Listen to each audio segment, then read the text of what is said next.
Grease pencil? What's that? Find out today on A Brisk Byte.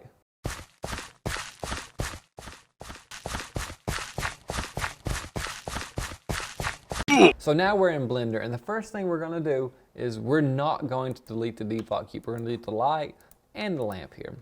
And we're going to make a grease pencil. So that I press Shift A, and you can make a grease pencil.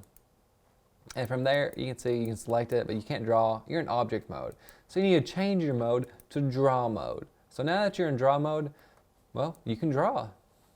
And it is drawing from the origin and our view. So depending on wherever you look and wherever you're drawing, it's going to change. But I like more of an indicator, so I'm going to turn on this overlay here, this canvas, and just so we can see through objects with it, we're going to hit this little X-ray button too. And now you can see the canvas is following our view.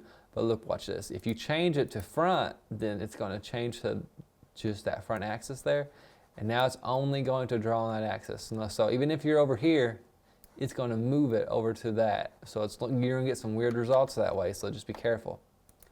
And then the side, it's going to change it from over there to the side. Same thing with the top. So very, very different results. So now let's check out the 3D cursor. It's just like the origin, but you can move it, do the same thing with it. If you want to draw on the top, if you want to draw right there on top of that, you can. Yeah, see? Just like that. And now let's check out the surface, because the surface is actually very different from one. So, boom. Okay, we're drawing the surface. It looks fine. I don't really like the color too much. So we're actually going to go down here to material options, and we're going to change the color. We're going to make a new material, and since it's our only material, that's the color it is. It's a stroke. Boom. So it's actually drawing on it, but it looks different, and it's going to look different depending on where you're looking and where you draw at. So just because it looks one way right there doesn't mean it's going to look that way right here either. And the reason it's not drawing it directly on top of the surface is because there's an offset. So turn the offset all the way down, and boom, doesn't look too hot. Let's turn up the strength too, so we get more of a darker line. Yeah, it doesn't look too hot. You're gonna get weird issues like that. So typically we like to have a little bit of an offset, so maybe 0.4, and let's draw that same line. Yeah, you're not getting those weird issues. Sometimes you might need a bigger offset depending on what pen you're using. We are using the pencil, so we're not having any weird issues. You can also use like airbrush or whatever you want. They're all very different, but we'll just down the pencil for now. This is just a basic one, basic tutorial.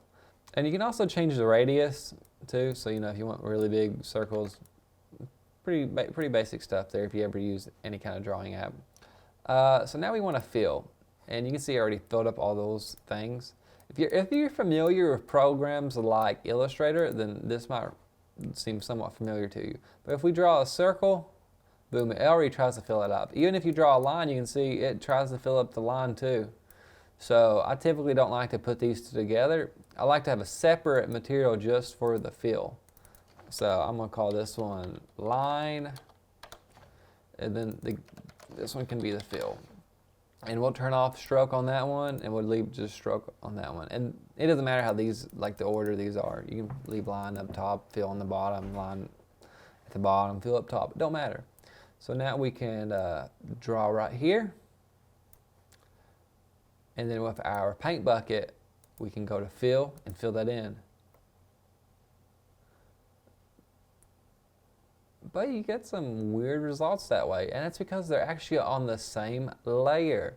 So you have separate layers in this app in Blender as well. So we're going to make a line art layer. And actually, we're going to get away from the surface. We're going to go back to the 3D cursor, and we're going to move out here. We're done with the surface for now. It can give you some weird issues. I typically like to use the 3D cursor origin when I'm drawing in Blender or making some kind of scene. So first things first, we got our line art. We need to make a fill.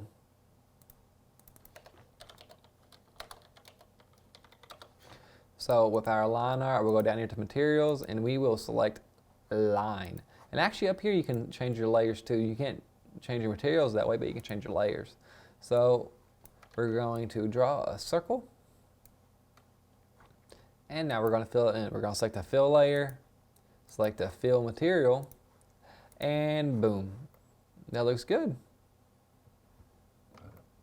It's operating like how you would imagine a 2D drawing would work. Now we're going to change it up. We're going to go from view, and from right here, we're going to select our line art,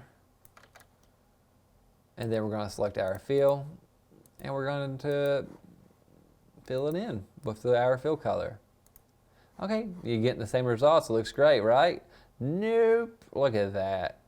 And that's because of just how the view works. That's just how it operates. It fills it in from your view. So as soon as you change your view, it's going to look very different. So if you're working from just one static camera angle, then you're not going to notice anything. You're not going to notice any difference. But if you're moving it around like this, then boom, things can get a little wonky. Depending on your layer structure, that's what you're going to see first. So our line is up top. Our line art is up top, so it is going through the fill. But we can change that, and then our fill's on top. And that can just really mess up that view even more. So I typically like to work on the front mode or side or top. And another thing is you can also turn off if you want to accept light. It's got its blend modes. So it's got a lot of things that you would usually see in other applications. So some of this may just come to you naturally, but the use lights, you know, it's you gotta have lights. They're not gonna give you any cool shadows, but they do accept shadows, which is neat. So you can do things like that. Then I mean, if you turn off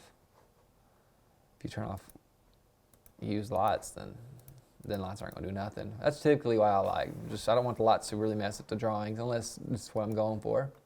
So that's kind of the basics of drawing stuff with the grease pencil. I'll show you one more. So we will make another grease pencil. We will press Shift A and go to the monkey.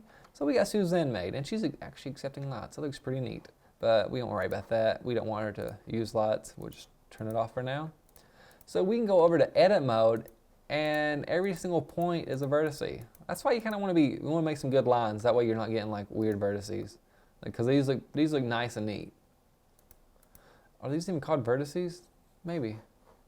Either way, they work like a vertex, so works for me. So we're going to be in edit mode, and in this you can actually change everything. You can change every stroke, and all these strokes, you can do it to all of them. So we can actually select this whole mouth. So select one point, and then press L, and it selects everything. So you can move your mouth up here if you want. It looks weird. Or you can even make it a sad face. So you can grab the stroke, you can grab one point, turn proportional editing on, scale that down a little bit, and then give her a little bit of a sad face.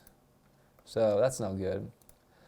And you can also select these points, and then press L to select the whole entire stroke. You can move her eyes around. So now she's a sad monkey. I mean, that's sad, but you know, sorry. Have to show it off for the video.